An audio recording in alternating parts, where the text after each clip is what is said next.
সুপ্রিয় দর্শক, আমি মুর্শিদুল ইসলাম স্বাগত জানাচ্ছি সম্পাদকীয়তে। আমাদের আজকের বিষয় বাংলাদেশ ভারত সম্পর্ক, আর ইনি আমাদের সাথে আলোচনার জন্য উপস্থিত রয়েছেন মোহাম্মদ জমির, সাবেক রাষ্ট্রদূত ও সাবেক প্রধান তথ্য কমিশনার। রয়েছেন ডক্টর আমেনা মহসিন, অধ্যাপক আন্তর্জাতিক সম্পর্ক বিভাগ, ঢাকা বিশ্ববিদ্যালয়, এবং মাইনুল আলম, কূটনীতিক সম্পাদক, দৈনিক ইত্তেফাক। প্রিয় দর্শক, আপনারা ইচ্ছে করলে আমাদের সাথে এই আলোচনায় যোগ দিতে পারবেন। সেই জন্য আপনাদেরকে ফোন করতে হবে, যেই নাম্বারগুলো টেলিভিশনের পর্দায় দেখা যাবে সেই নাম্বারে। এছাড়া আপনারা ফেসবুক অথবা SMS এর মাধ্যমে আপনাদের মন্তব্য পাঠাতে পারেন। তো আলোচনা শুরু করার আগে আমরা একটু দেখে নেব এই মুহূর্তের প্রধান শিরোনামগুলো। সন্ত্রাস দমনে একযোগে কাজ করার ঘোষণা হাসিনা মোদির। শীর্ষ বৈঠকে 36টি চুক্তি ও সমঝোতা স্মারক সই। ভারত বাংলাদেশের বর্তমান দুই সরকারের আমলেই তিস্তার সমাধান, আশ্বাস মোদির। জঙ্গি নেতা মুফতি হান্নানের প্রাণ ভিক্ষার আবেদন খারিজ করে স্বরাষ্ট্র মন্ত্রণালয়ে পাঠিয়েছেন রাষ্ট্রপতি। শিগগিরই পরবর্তী পদক্ষেপ জানালেন মন্ত্রী।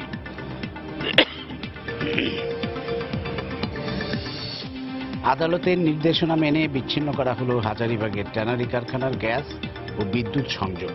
সতর্ক অবস্থায় আইন শৃঙ্খলা রক্ষা বাহিনী।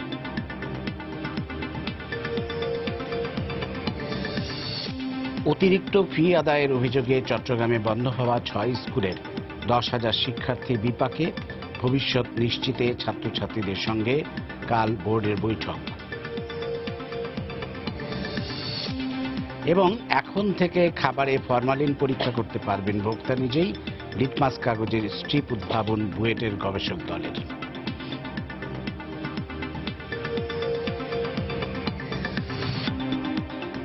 আমরা চলে আসবো আমাদের আলোচনায়। আমরা জানি যে বাংলাদেশের প্রধানমন্ত্রী শেখ হাসিনা বর্তমানে ভারত সফর করছেন। 4 দিনের সফরে তিনি গতকাল ভারতে পৌঁছেছেন এবং আজকে সকালে তিনি ভারতীয় প্রধানমন্ত্রী নরেন্দ্র মোদীর সাথে আনুষ্ঠানিক বৈঠক করেছেন। এবং সেই বৈঠকে আমরা যেটা জানলাম যে 36টি সমঝোতা স্মারক এবং চুক্তি সই হয়েছে। সেই পরিপ্রেক্ষিতে আমরা আসলে ওভারঅল আজকে বাংলাদেশ ভারত সম্পর্ক নিয়ে আলোচনা করব। বাংলাদেশ ভারতের বন্ধুত্ব বা সম্পর্ক খুবই গভীর। আমরা যদি বলি 1971 সালে আমাদের মুক্তিযুদ্ধের সময় বাংলাদেশের পাশে দাঁড়িয়েছিল ভারত, সেই কথা আমরা জানি এবং তখন থেকেই বন্ধুত্বের সূচনা এবং সেটা সবসময় গভীর হয়েছে। মাঝখানে যদিও কিছু টানাপোড়েন গিয়েছিল। তো এই সম্পর্ক নিয়ে কথা বলার জন্য আমি প্রথমেই মোহাম্মদ জমির আপনাকে অনুরোধ করব। ধন্যবাদ। আজকে বিশেষ করে আমার সঙ্গে যারা আছেন তাদেরকে আমি ধন্যবাদ দিই, তারা এসছেন, আমাকে সঙ্গ দিচ্ছেন। বাংলাদেশ ভারতের সম্পর্কের ক্ষেত্রে, দ্বিপাক্ষিক সম্পর্কের ক্ষেত্রে একটা ঐতিহাসিক বন্ধনের একটা ছোঁয়া, সেটা সবাই জানে আছে এবং বহুদিন যাবৎ সেটাকে আমরা ব্যবহার করেছি দ্বিপাক্ষিক ক্ষেত্রে, উপাঞ্চলিক ক্ষেত্রে এবং আঞ্চলিক ক্ষেত্রে আমাদের দুই দেশেরই ইচ্ছাকে এগিয়ে নিয়ে যাওয়ার জন্য। ইতিমধ্যে আমরা গত 45 বছরে দেখেছি যে ভারতের সরকার পাল্টেছে বহুবার, কিন্তু যখনই বর্তমান পলিটিক্যাল পার্টি বাংলাদেশের আওয়ামী লীগ তারা এসছে, তখন চেষ্টা হয়েছে দু দেশের মধ্যে সম্পর্কটাকে আরো গভীরতর করার। এটা করা হয়েছে গত 5 বছরে বিশেষ করে একটা জিনিস লক্ষ্য রেখে, সেটা হচ্ছে মৌলিকভাবে আমাদের পররাষ্ট্রনীতির ক্ষেত্রে একটা ভারসাম্যমূলক পররাষ্ট্রনীতির মাধ্যমে। সেখানে উপাঞ্চলিক ক্ষেত্রে আমরা দেখেছি, যেটা যখন সার্ক ঠিকমতো কৃতকার্য হচ্ছে না, আমরা দেখেছি উপাঞ্চলিক ক্ষেত্রে কানেক্টিভিটিটাকে আরো এগিয়ে নিয়ে যাওয়ার জন্য তখন BBIN, যে বাংলাদেশ, ভুটান, ইন্ডিয়া, নেপালকে একত্রিত করে যাতে এগিয়ে যাওয়া যায়, সেটার একটা প্রচেষ্টা। এর সঙ্গে যোগ হয়েছে উপাঞ্চলিক থেকে একটু দূরে আরো কয়েকটা দেশ নিয়ে, সেটা হচ্ছে চায়নাকে নিয়ে BCIM, Bangladesh, China, India, Myanmar, এবং পরবর্তীতে বিমস্টেক, সেটার আউটরিচ করে সেখানেও মিয়ানমারকে, আসিয়ানের যারা আছে, ইন্ডিয়ান ওশান রিম, তাদেরকে নিয়েও আমাদের চেষ্টা জড়িত হয়েছে। আমি বলবো এই সফরের, মাননীয় প্রধানমন্ত্রী সফরের সবচেয়ে গুরুত্বপূর্ণ দিক হচ্ছে যে ওনার এই সফরের মাধ্যমে বন্ধুত্বকে আমরা নতুন একটা উষ্ণতার পর্যায়ে নিয়ে যাচ্ছি। এবং আমরা জানি যে শেখ হাসিনা এবারে উনি স্টেট ভিজিটে গেছেন। এবং কেউ কেউ লিখেছে, পত্রপত্রিকায় বেরিয়েছে যে প্রোটোকল যা ছিল, রাষ্ট্রাচার সাধারণত যেটা ব্যবহার হয় ভারতে, সেখানে কোনো প্রধানমন্ত্রী গেলে আরেকজন ভারতের প্রধানমন্ত্রী তাকে নিজে এসে রিসিভ করেন না এয়ারপোর্টে, কিন্তু এখানে সেটা হয়েছে লাল গালিচা সম্বর্ধনা। এটার মাধ্যমে একটা উষ্ণতার একটা প্রেক্ষিত আমরা দেখতে পাই। মোদী সাহেব এসছিলেন ঢাকায় 2015 সালে, এবং সেখানে উনি খুব গুরুত্বপূর্ণ একটা অবজারভেশন করে গেছিলেন। তখন ল্যান্ড বাউন্ডারি এগ্রিমেন্ট বাস্তবায়ন কল্পে ওখানে মমতা বন্দ্যোপাধ্যায় মুখ্যমন্ত্রী পশ্চিমবঙ্গের, তিনিও এসেছিলেন। উনি বলেছিলেন যে আমাদের এগোতে গেলে এই আঞ্চলিকভাবে এবং উপ-আঞ্চলিকভাবে বাংলাদেশে ভারতকে একটা বিশেষ ভূমিকা পালন করতে হবে। সেটা হচ্ছে দ্বিপাক্ষিকভাবে আমাদেরকে নিজেদের উপরে আস্থা রাখতে হবে, এবং আস্থা না থাকলে বৈরী মনোভাব নিয়ে কখনো এই এলাকার আর্থসামাজিক উন্নয়ন সম্ভবপর হবে না। সেই সূত্র ধরে উনি আরো বলেছিলেন যে জিরো টলারেন্স যেটা বাংলাদেশ দেখিয়েছে উইথ রিগার্ড টু সন্ত্রাস কর্মকাণ্ড এবং বিচ্ছিন্নতাবাদের যাদেরকে সাপোর্ট দিয়েছিল, সহযোগিতা দিয়েছিল একসময় আমাদের সরকার, যারা ছিলেন বিএনপি সরকার, তখন অস্ত্র ধরা পড়লো ইত্যাদি, উলফা ইত্যাদি। তো সেইটা মোদী সাহেব খুব গুরুত্ব দিয়েছিলেন, বলেছিলেন যে দেখো এইটা আমি প্রাধান্য দিই, কারণ ল্যান্ড বাউন্ডারি এগ্রিমেন্ট যখন হলো তখন কিন্তু আমাদের মনে রাখতে হবে, তখন কিন্তু বিজেপি রাজ্যসভায় তাদের মেজরিটি ছিল না, কিন্তু তা সত্ত্বেও ইউনানিমিটির মাধ্যমে সবাই মিলে সেটাকে যা কিছু করা হলো। এবারের যেটা সবচেয়ে গুরুত্বপূর্ণ দিক হচ্ছে এই যে 18টা সমঝোতা স্মারক আর 4টে চুক্তি, এখানে আমাদের চুক্তির ক্ষেত্রে বেশ কিছুদিন যাবত 2-3-4 সপ্তাহ ধরে একটা বিতর্কের সৃষ্টি করেছে একটা দল। তারা বলছে যে এই বর্তমান প্রেক্ষিতে আমাদের কোনো প্রয়োজন নেই, নিরাপত্তার হতে পারে, কিন্তু ডিফেন্স প্যাক্ট করার, একটা এগ্রিমেন্ট করার, প্রতিরক্ষার ক্ষেত্রে কোনো করার প্রয়োজন নেই। এবং তারা আরো বলেছে যে যদি তিস্তা নদীর পানি সমাধান না হয়, সে সম্ভাবনার পার্টিশনিং ইত্যাদি আমাদের ওয়াটার ম্যানেজমেন্টের আমাদের প্রাপ্য যেটা না পাই, তাহলে the whole thing is absolutely useless. যেটা আজকে সাংবাদিক সম্মেলনে যেটা মোদী সাহেব এবং শেখ হাসিনা দুজনেই বলেছে, নীতিগতভাবে আমরা দেখেছি যে ভারতের পররাষ্ট্র মন্ত্রণালয়ের মুখপাত্র গোপাল বাগলে তিনি বলেছেন যে এই যে সমঝোতা স্মারক আর চুক্তি হচ্ছে তাতে সাইবার নিরাপত্তা, পরমাণু বিদ্যুৎ, তথ্য ও যোগাযোগ প্রযুক্তি, স্যাটেলাইট ও মহাকাশ গবেষণা, ঋণ সহযোগিতা, প্রতিরক্ষা, বর্ডার হাট স্থাপন, ইন্টারেস্টিং কমিউনিটি ক্লিনিক স্থাপন, very important point as far as Gujarat is concern. এটা কিন্তু গুজরাতে করা হয়েছে বিশাল আকারে। সেজন্য ফর এ লং টাইম এটা কিন্তু উনি চাচ্ছিলেন যে আমাদের এখানেও, এবং সেটা হলো। এবং বিদ্যুৎ ও জ্বালানি ক্ষেত্রে সহযোগিতা, এগুলো সবকিছু সইতে হয়েছে। গুরুত্বপূর্ণ দিক হচ্ছে যে প্রতিরক্ষার ক্ষেত্রে আমরা যেটা দেখতে পাচ্ছি, যেটা একটা ইয়ে হচ্ছে, সেটা এখানে যে কটা হয়েছে সই হয়েছে সেখানে কোঅপারেশন ফ্রেমওয়ার্ক একটা করা হয়েছে। কেন আমাদের প্রতিরক্ষা মন্ত্রণালয় এটা হচ্ছে প্রধানমন্ত্রীর আন্ডারে, he is the defence minister. তো প্রিন্সিপাল স্টাফ অফিসার যে তিনি সই করেছেন, ওদের ডিফেন্স সেক্রেটারি করেছে। ডিফেন্স সার্ভিসেস স্টাফ কলেজ যেটা আছে ওয়েলিংটন নীলগিরিতে তামিলনাড়ুতে, তাদের সঙ্গে এখানে defence services command staff college Mirpur, তাদের সহযোগিতা in the field of strategic and operational studies. আমি ইচ্ছে করে প্রতিরক্ষা ব্যাপারটা সুদৃঢ় বলছি।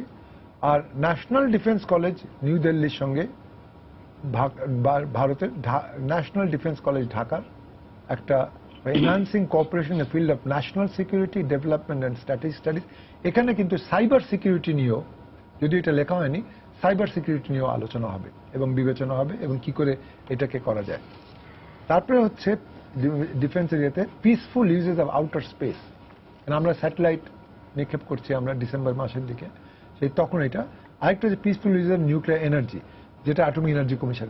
এখানে এছাড়া যেটা দেওয়া হয়েছে যে $50 কোটি একটা ঋণ সুবিধা দেওয়া হয়েছে, যদি বাংলাদেশ কোনো ভারতীয় কোনো ডিফেন্স ইকুইপমেন্ট কিনতে চায়, যদি চায়, তাহলে সেই ঋণটাকে তারা ব্যবহার করতে পারবে, সেটা বাধ্যবাধকতা নেই। কিন্তু বলা হয়েছে যে সাবমেরিনের ক্ষেত্রে যদি সাবমেরিনের ব্যবহার করার ব্যাপারে যদি তাদের কোনো রকমের টেকনিক্যাল এক্সপিরিয়েন্স দরকার পড়ে, টেকনিক্যাল যদি কোনো রকমের সাহায্য সহযোগিতা দরকার পড়ে, তাহলে সেটাও ভারতের কাছ থেকে, কারণ তারা তো অনেক সাবমেরিন আছে, তারা সাবমেরিন তারা আমরা প্রশিক্ষণ দিতে রাজি আছে।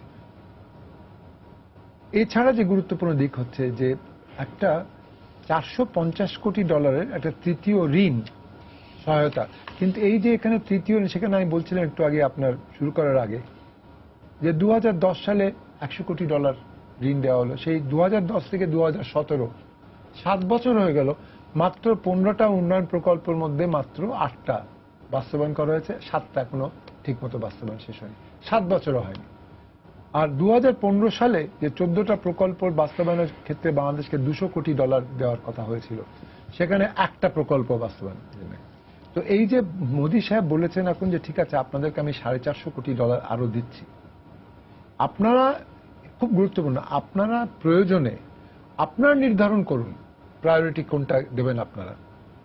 এগুলো বিভিন্ন জিনিসের সঙ্গে জড়িত, সেখানে ইনফ্রাস্ট্রাকচার আছে, সেখানে এনার্জি আছে, সেখানে রাস্তাঘাটের ক্ষেত্র বিশেষ আছে, সেখানে বুড়িগঙ্গা নদীর পানি নবায়ন করা, ড্রেজিং করা, ব্রহ্মপুত্র ড্রেজিং করা, পোর্টের অবকাঠামো দিক করা, বিভিন্ন দিক, সেটা পরবর্তীতে আমরা নিশ্চয়ই আলোচনা করব।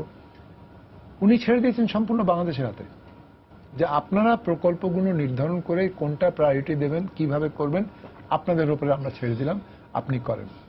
আর তিস্তা নদীর ব্যাপারে উনি বলেছেন যে জয়েন্ট ম্যানেজমেন্ট যেটা করতে হবে, সেটার জন্য জিওফিজিক্যাল অ্যাসপেক্টগুলো নির্ধারণ করে, আমরা বাংলাদেশ তরফে বলা ছিল বহুত দিন হয়েছে, আপনারা বলছেন সমস্যার সমাধান এখনো হয়নি, একটা টাইম ওয়ার্ক ফ্রেমওয়ার্ক, একটা let us come to an agreement. সেখানে বলা হয়েছে, উনি যে সহজে বললেন যে এরকম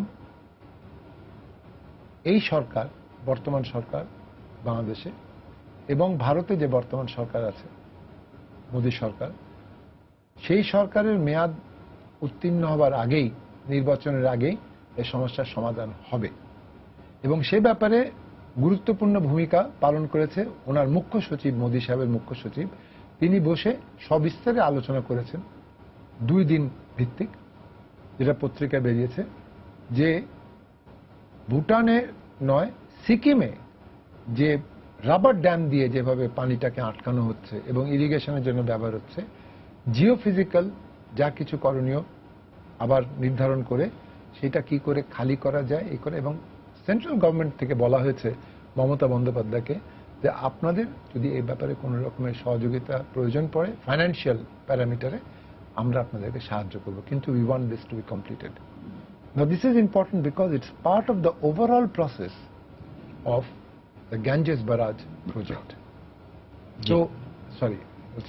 এখন এই প্রেক্ষিতে আমি বলবো সার্বিকভাবে আমরা যখন আলোচনা আরো করব, সার্বিকভাবে কিন্তু এটা জায়ান্ট স্টেপ ফরওয়ার্ড, এবং এখানে জাতীয় স্বার্থ বাংলাদেশের কোনো মতে ক্ষুণ্ণ হয়নি। ধন্যবাদ। ডক্টর আমেনা মহসিন, আপনি কি মনে করেন কোন ব্যাপারে? সব মিলিয়ে উনি যেটা বললেন, জাতীয় স্বার্থ ক্ষুণ্ণ হয়নি এবং বাংলাদেশের সাথে ভারতের যে সম্পর্ক এবং বাংলাদেশ তার স্বার্থ রক্ষা করেই সবকিছু করছে। না দেখুন, এখানে তো উনি যা বলেছেন এটার সাথে তো দ্বিমত করার কিছু নেই না।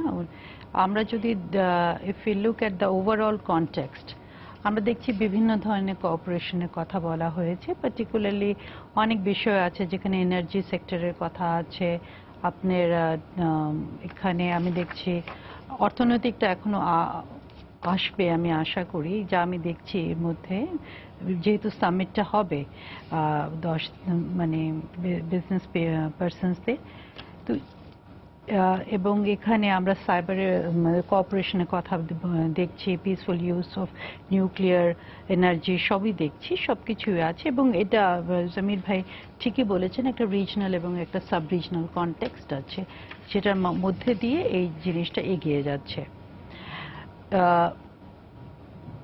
এই জায়গাগুলোকে আমি না, এই সফরটার ফলাফল যদি আপনি আমাকে বলেন, আমি দুভাবে এটাকে পুরোটাকে ভাগ করতে চাই।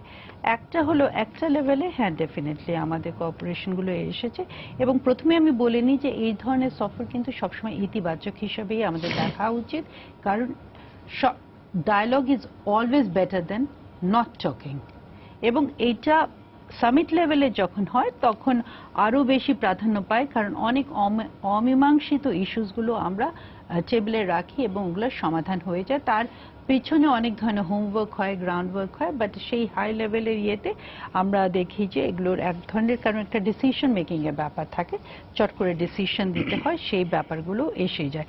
সো অবশ্যই আমি এটাকে পজিটিভলি দেখব।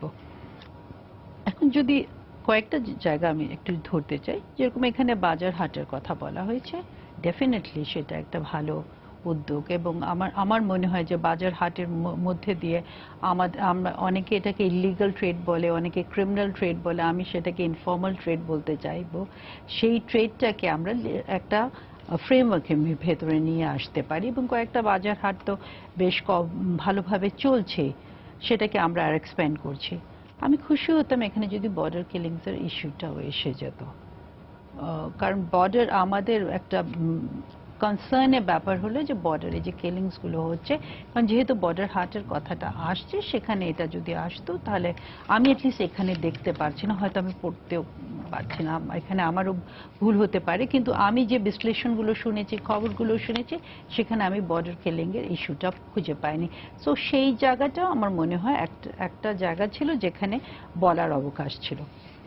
যেটা নিয়ে উনি বলছেন যে তর্ক বিতর্ক হচ্ছে, দেখুন তর্ক বিতর্ক একটা গণতন্ত্রে হবেই, এটাকে নেগেটিভলি নেওয়ার কোনো কারণ নেই, কারণ অপোজিশন পার্টি সবসময় এটা ক্যাপিটালাইজ করার চেষ্টা করবে। আমরা যদি বলি অ্যান্টি ইন্ডিয়ান কার্ডটা আমরা প্লে করছি, সেটা আমরা দেখেছি ভারতেও যখন এই গভর্নমেন্ট ইলেকশনে যাচ্ছিল, তারা কি অ্যান্টি মুসলিম কার্ড ইউজ করেনি, অ্যান্টি ইমিগ্রেন্ট কার্ড ইউজ করেনি? Let us put things in perspective, এটা করেছে। এবং এটা আমেরিকাতেও আমরা দেখেছি, ডোনাল্ড ট্রাম্প অনেক কিছু অ্যান্টি কার্ডস প্লে করেছে, এবং এটা হওয়া উচিত না, আমি আবারও বলছি এটা হওয়া উচিত না, এটা বাঞ্ছনীয় না, কারণ given the kind of relationship আমাদের যে ধরনের, প্লিজ আমি একটু শেষ করি। ওইটাই বর্ডারের কথাইটা বলছি আমি। ও লিখেছে এখানে, both prime ministers reiterated the number of deaths at the border must be brought down to zero. Okay, thank you. This is what I just pointed out. Sorry. না না না, ইটস ওকে। সো এটা হয়ে থাকলে ভালো, এবং এখানে যে জিনিসটা হলো যে হ্যাঁ, জিরোতে এসে আমার মনে হয় একটা ম্যানেজমেন্টেরও ব্যাপার আছে, কারণ এই রিইটারেশন গুলো কিন্তু আমরা অনেকবার শুনেছিও দেখেছিও, বাট আমরা দেখেছি ওগুলোকে জিরোতে আনা হয়নি। সো আমার মনে হয় সেখানে একটা এফেক্টিভ ম্যানেজমেন্টের প্রয়োজনটা ছিল।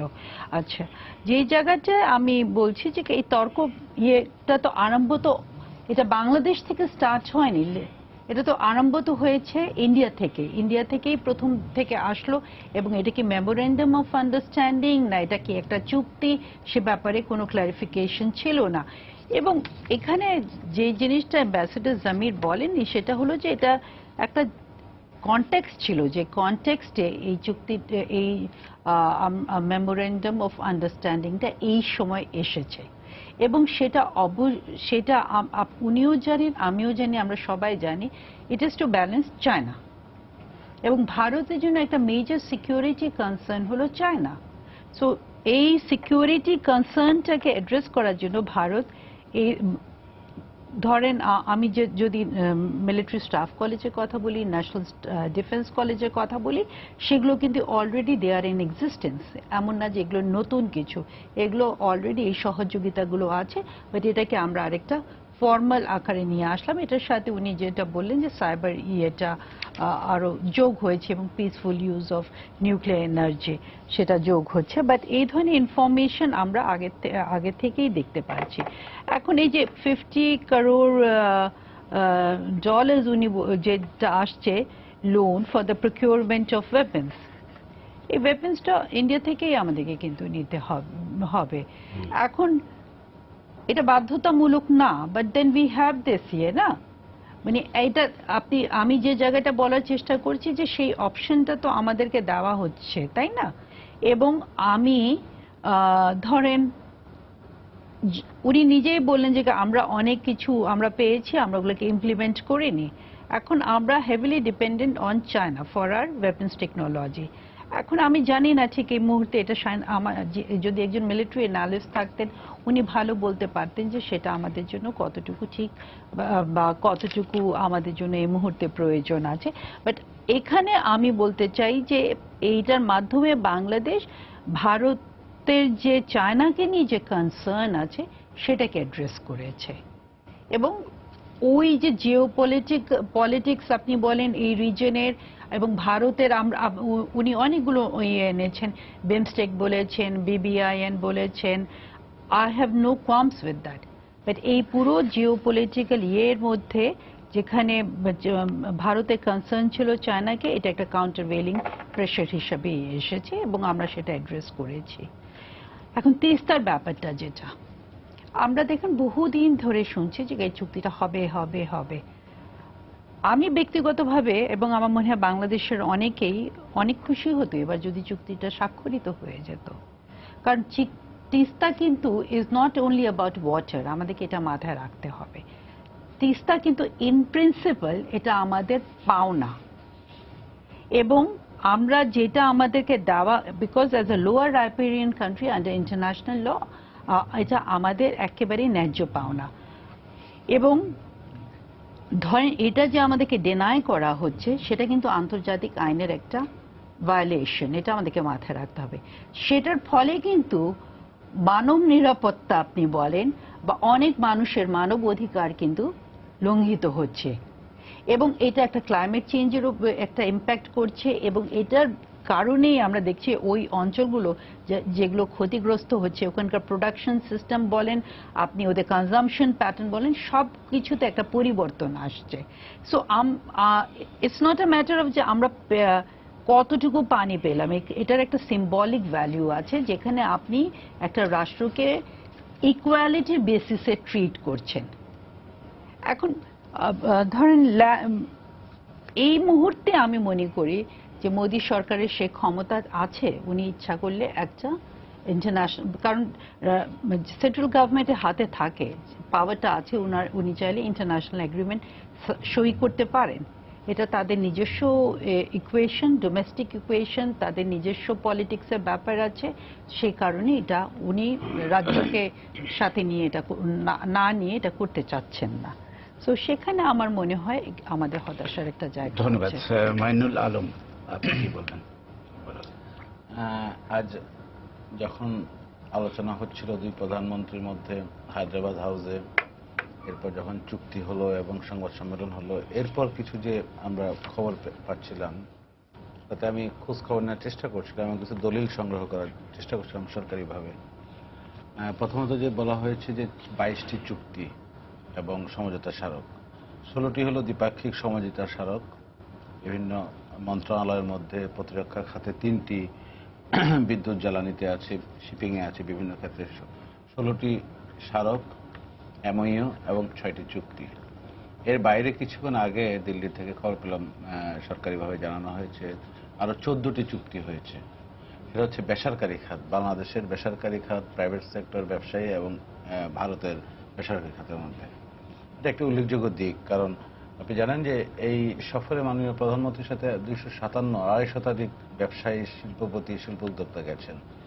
এবং আগামী 10 তারিখ সকালে দিল্লিতে একটি ইভেন্ট আছে, বিজনেস ইভেন্ট। ওখানে দুই দেশের প্রায় 450 থেকে 500 ব্যবসায়ী আলোচনা করবেন, একটা সামিট করবেন, বাংলাদেশে বিনিয়োগ এবং সব মিলিয়ে ব্যবসা বান্ধব পরিবেশ নিয়ে, সম্পর্ক নিয়ে কথা বলবেন। আমি একটু পানির ক্ষেত্রে বলতে চাই, কিছুক্ষণ আগে দুই দেশ ঢাকা এবং দিল্লি থেকে যে জয়েন্ট ডিক্লারেশন বেরিয়েছে এই সফরের উপর ভিত্তি করে, তাতে পানির কথা এসছে, পানি, নদীর পানির বন্টন এবং পানি সম্পদের ব্যবহারের কথা এসছে। এখানে সে আগের কথাই, একই কথা যেটা আমরা দুপুর থেকে জেনে আসছি, যে বহুল আলোচিত তিস্তার ব্যাপারে কথা হয়েছে এবং এখানে ডিক্লারেশনে বলা হয়েছে যে এটা খুব দ্রুত আর্লি সলিউশন আসবে। প্রধানমন্ত্রীর আমাদের প্রধানমন্ত্রী অনুরোধ করেছেন এটা বাস্তবায়ন করা, এবং জবাবে নরেন্দ্র মোদী বলেছেন সকল পক্ষ মহলকে মতামত নিয়ে এটা করা হবে, সম্মতি করিয়ে। বোঝাই যাচ্ছে মমতা ব্যানার্জির কথা। পাশাপাশি আমাদের যে 54টি নদী রয়েছে, আমরা ওগুলো সমাধানের ব্যাপার, পানি বন্টনের কথা রয়েছে, 6টি নদী চিহ্নিত করা হয়েছে পরপর এই তিস্তার বাইরে। ফেনী নদী, মনু নদী, মুহুরী নদী, খোয়াই, এরপর ধরলা, দুধকুমার, এই নদীগুলোর পানি হিস্সা কিংবা বন্টন পদ্ধতি এগুলোর কাজ শুরু করার জন্য নির্দেশ দেওয়া হয়েছে দুই দেশের কর্মকর্তা পর্যায়ে। আপনি জানেন আমাদের একটি বড় এজেন্ডা হচ্ছে যে ব্যারাজ, গঙ্গা ব্যারাজ নির্মাণের কাজ। সেটা আমাদের প্রয়োজন, খুবই প্রয়োজন। আমাদের পানি সম্পদের ব্যবস্থাপনা, ধারণ, সংরক্ষণের জন্য প্রয়োজন। এবং এটা গঙ্গা নদীর যে চুক্তি আছে 30 বছর মেয়াদী, 2026 সালে এটা শেষ হবে। এর আগে এটা নির্মাণ কাজ সম্পন্ন করা দরকার। এটার সাথেও পশ্চিমবঙ্গের সম্পৃক্ততা রয়েছে, সম্মতি রয়েছে, ভারতের যৌথ উদ্যোগের প্রয়োজন রয়েছে। সেটা 50,000 কোটি টাকার মতো প্রয়োজন। এটা অর্থায়ন ব্যাপার এবং এটা কাজটা শুরু করার জন্য যে যৌথ বিশেষজ্ঞ পর্যায়ে সমীক্ষা দরকার। দুই প্রধানমন্ত্রী আজ একমত হয়েছেন যে এই কাজটা করবেন এবং যৌথ টেকনিক্যাল সাবগ্রুপ করে স্থানগুলো এবং ফিল্ড লেভেলে ভিজিট করে সরেজমিন তথ্য সংগ্রহ করে রিপোর্ট দেবে। এরপর পর্যায়ক্রমে দ্রুত এই ব্যাপারে অগ্রসর হবে। আমি মনে করি এগুলো একটি খুবই সাবস্টেন্টিভ উদ্যোগ। তবে তিস্তা না হলে যে প্রত্যাশা আমাদের মধ্যে আছে সেই প্রত্যাশা তো আমাদের থাকতেই হবে। তিস্তার ব্যাপারে যে আলোচনাটা এসছে, মমতা ব্যানার্জি আজকে ছিলেন, কিছুক্ষণ আগেও আজকের রাতের খাবার মাননীয় প্রধানমন্ত্রীর সাথে মমতা ব্যানার্জি রাষ্ট্রপতি ভবনে একসাথেই করেছেন। ওখানেও ইনফরমাল আলোচনা হয়েছে ধারণা করি। এবং ওখান থেকে যে খবরগুলো দিল্লির আমাদের সাংবাদিক বন্ধুরা কর্মকর্তা পর্যায়ে জানতে পেরেছি যে ওখানে আলোচনা হচ্ছে এবং মমতা তার অবস্থান ব্যাখ্যা করছেন, বাংলাদেশের প্রয়োজনীয়তা তাকে বোঝানো হচ্ছে। ইনফরমাল ব্যক্তিগত সম্পর্ক আছে। আপনি জানেন আমাদের মাননীয় প্রধানমন্ত্রীর সাথে মমতা ব্যানার্জির একটি ব্যক্তিগত ভ্রাতৃত্বমূলক কিংবা আপন একটি সম্পর্ক রয়েছে, স্বজনের মতো তাদের সম্পর্ক দীর্ঘদিনের। এবং প্রধানমন্ত্রী নরেন্দ্র মোদীও সেই সুযোগটা নিয়েছেন যাতে আলোচনার মাধ্যমে, যেটা ম্যাডাম বললেন যে no dialogue is not good but dialogue is it will come out a solution, সে পর্যায়ে এটা হয়েছে। ধন্যবাদ। প্রতিরক্ষা পর্যায়ে ব্যারিস্টার অ্যাম্বাসেডর জমির সাহেব বললেন, আমি একটু বলতে চাই প্রতিরক্ষার ক্ষেত্রে এটা যে হলো এটা নিয়ে আলোচনা হচ্ছে কখনো কখনো কিছুটা নেতিবাচক কিংবা এর বিরুদ্ধাচরণ করা হচ্ছে। আমি মনে করি আমার যে বক্তব্য যে সূচিত যে 3টা MOU এবং একটা চুক্তি হয়েছে, চুক্তিটা হচ্ছে আর্থিক চুক্তি, $5 বিলিয়ন আমরা গ্রহণ করব। আমাদের প্রয়োজনীয়তা চাহিদার নিরিখে আমরা এই অর্থ ব্যবহার করব এবং সংগ্রহ করব। তবে একটা জিনিস বিস্তারিতভাবে জানা দরকার, ভারত থেকেই যে আমাদের এই অর্থ লোন নিয়ে, ঋণ নিয়ে এটা যে ভারতের কাছ থেকে আমরা ক্রয় করতে হবে এমন কোনো বাধ্যবাধকতা নেই। এটা স্পষ্ট করা হয়েছে এবং কিছুক্ষণ আগে এটা বলা হয়েছে। আমাদের সেই বাধ্যবাধকতা নেই যে আমরা ভারত থেকেই সরঞ্জাম কিংবা এই $5 বিলিয়ন ব্যবহার করতে হবে, কেনাকাটা করতে হবে।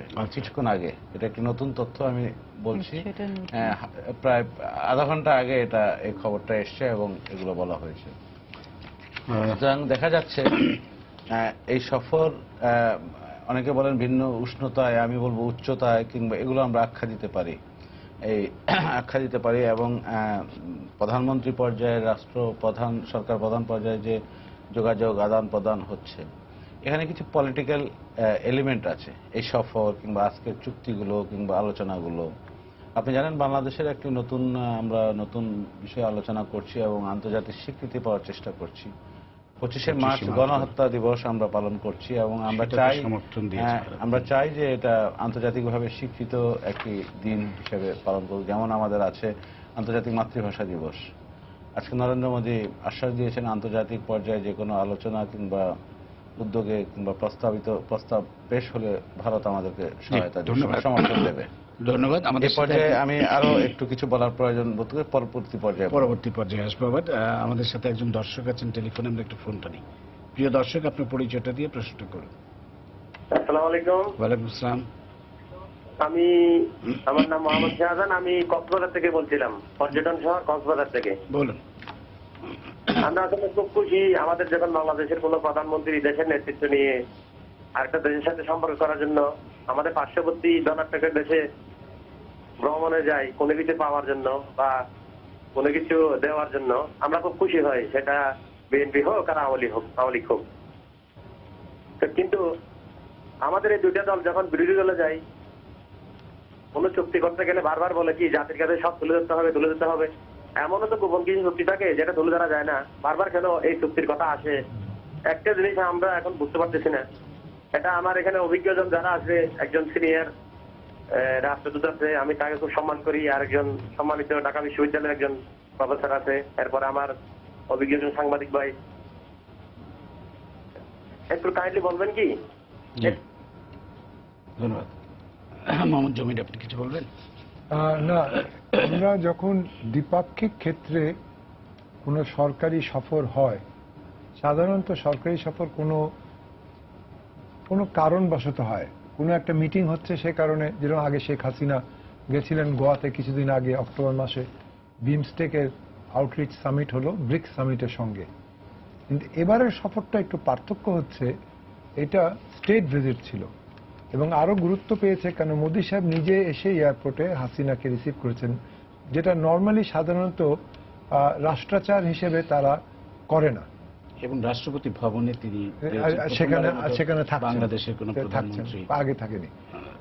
দ্বিতীয় জিনিসটা যেটা হচ্ছে, আমাদের এই সফরের মাধ্যমে দ্বিপাক্ষিক অনেক সময় সব দেশের ক্ষেত্রে এটা প্রযোজ্য, অনেক রকম দুই রাষ্ট্রের মধ্যে কিছু সমস্যা থাকতে পারে, কিছু চ্যালেঞ্জেস থাকতে পারে, কিছু সেইগুলো অনেক কিছু জিনিস হতে পারে আটকে আছে, সেগুলোর দৃষ্টি আকর্ষণ করার দৃষ্টি। যেমন মনে করেন এবারের সফরের ক্ষেত্রে আমি দেখছিলাম জয়েন্ট কমিউনিকেতে রয়েছে যে শেখ হাসিনা সরাসরি বলেছে মোদী সাহেবকে যে অ্যান্টি ডাম্পিং আপনারা যে প্রস্তাব দিয়েছেন জুটের ব্যাপারে, সেটা আপনারা উইথড্র করুন।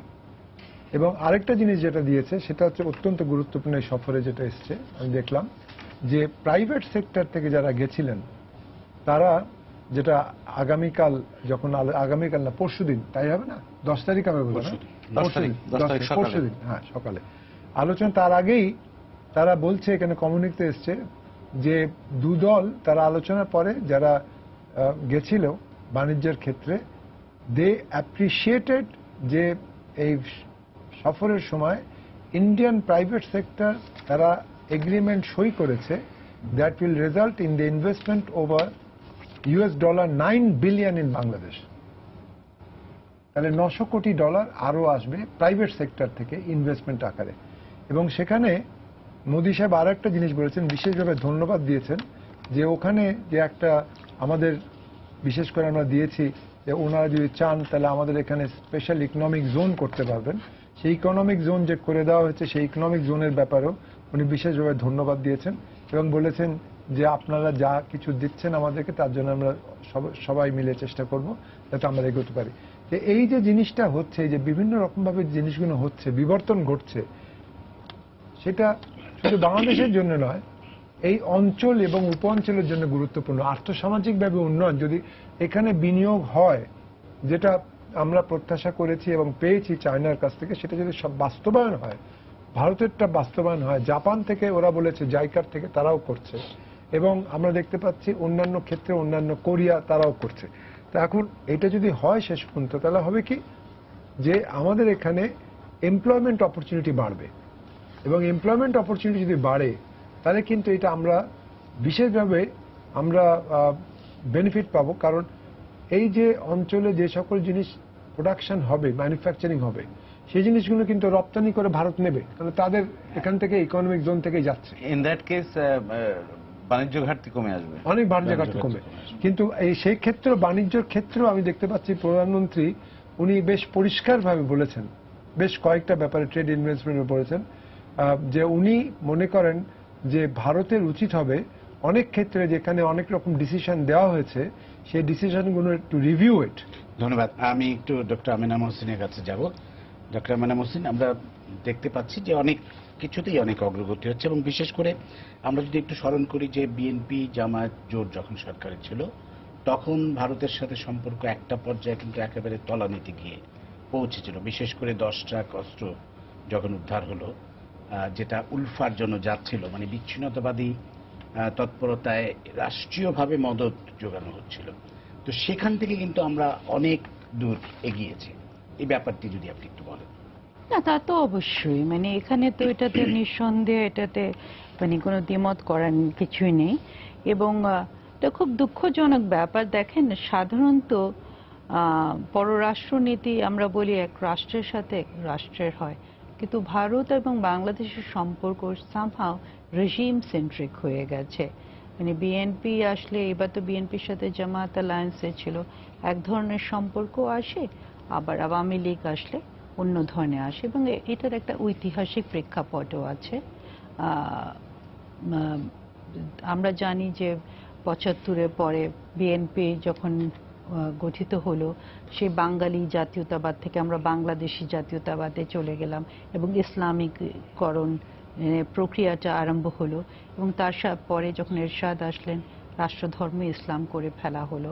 সো এই সমস্ত, এবং এগুলোর পেছনে একটা মেইন কারণ ছিল, যদিও একটা বলা হয়েছিল যে টেরিটোরিয়াল ন্যাশনালিজম, কিন্তু একটা মেইন কারণ ছিল যে ভারত থেকে নিজেকে একটু দূরত্বটা রাখা।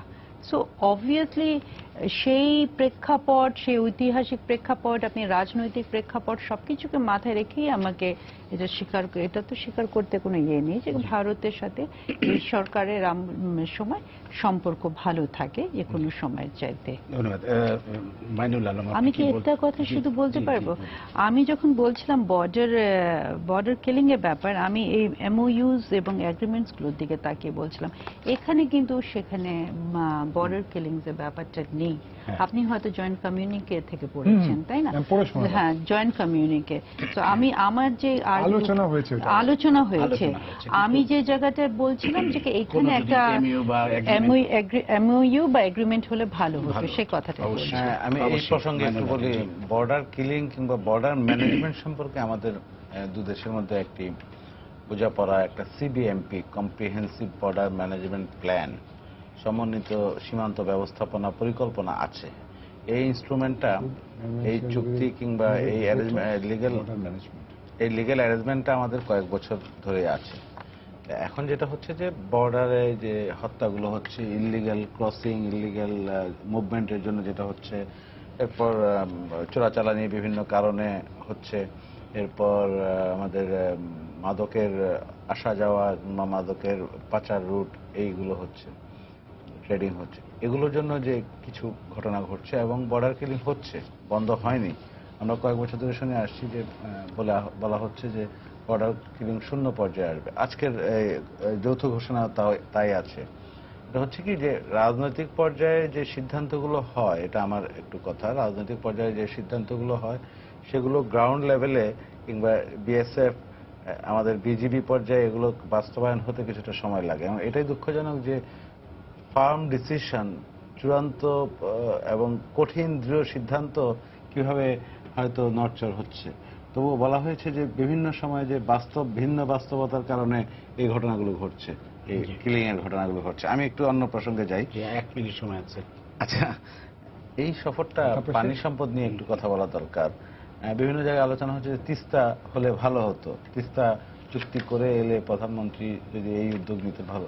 তিস্তা যে চুক্তি হবে না এটা আমরা আগে থেকেই জানি। দুই সরকার বিভিন্ন পর্যায়ে বলেছে এবার তিস্তা হচ্ছে না, অন্য ধরনের ভিন্ন কারণে, যে কারণে হচ্ছে না। কিন্তু এবার বেশ কিছু সহযোগিতামূলক কাজ হয়েছে, কিংবা যে 22টা আমাদের সরকারি পর্যায়ে, আরো 12 থেকে 14টা বেসরকারি পর্যায়ে যেটা হয়েছে, আমি এই ভিজিটটাকে মনে করি তিস্তা পানি বাদ দিলে, কিংবা এটা হওয়ার কথা না জেনেই অন্য নদীগুলোর ব্যাপারে আলোচনা হয়েছে, ব্যারাজের ব্যাপারে আলোচনা হয়েছে। আমি ব্যবসায়িক এবং ইকোনমিক দৃষ্টিকোণ থেকে এটা আমি দেখতে চাই। আমাদের অগ্রগতি কিংবা আমাদের অ্যাডভান্সমেন্ট, আমাদের প্রাপ্তি তো অল্প কথায় বলা যায় না, কিংবা এক সফরেই প্রাপ্তি হয় না, সফরের ফলো আপ হিসাবে প্রাপ্তিগুলো যুক্ত হয়, সিদ্ধান্তগুলো যখন কার্যকর হয়। এটা ইকোনমিক, আমাদের জ্বালানি ক্ষেত্রে, আমাদের কানেক্টিভিটি, সংযোগের ক্ষেত্রে, অর্থনৈতিক, ব্যবসায়িক এবং ট্রেড বিনিয়োগের ক্ষেত্রে এই কাজগুলো, বেশিরভাগ চুক্তিগুলো হয়েছে। আপনি 14 থেকে 15টা চুক্তি আছে অর্থনীতি রিলেটেড, ব্যবসা বাণিজ্য, অর্থনীতি, বিনিয়োগ এই সংক্রান্ত। আমি মনে করি এটা ফোকাসড, এটা প্লাস রাজনৈতিক একটি আভাস রয়েছে, রাজনৈতিক সম্পর্ক উন্নয়নের, জনগণের সম্পর্ক আরো এগিয়ে নিয়ে যাওয়ার যে প্রচেষ্টার কথা বলা হয়েছে বারবার, সেটাই। ধন্যবাদ আপনাদের, অসংখ্য ধন্যবাদ। আমরা আশা করব এই দুই দেশের সম্পর্ক, বন্ধুপ্রতিম দুই দেশ, প্রতিবেশী দুই দেশ, দুই দেশের সম্পর্ক উত্তরোত্তর আরো বৃদ্ধি পাবে, এবং আমরা এই বন্ধুত্বের ফলে আমরা দুই দেশই এগিয়ে যেতে পারবো। আপনাদের অসংখ্য ধন্যবাদ প্রিয় দর্শক, সবাইকে শুভেচ্ছা। আগামীকাল আবারও দেখা হবে রাত 10টায়। দেখার আমন্ত্রণ রইল। শুভরাত্রি।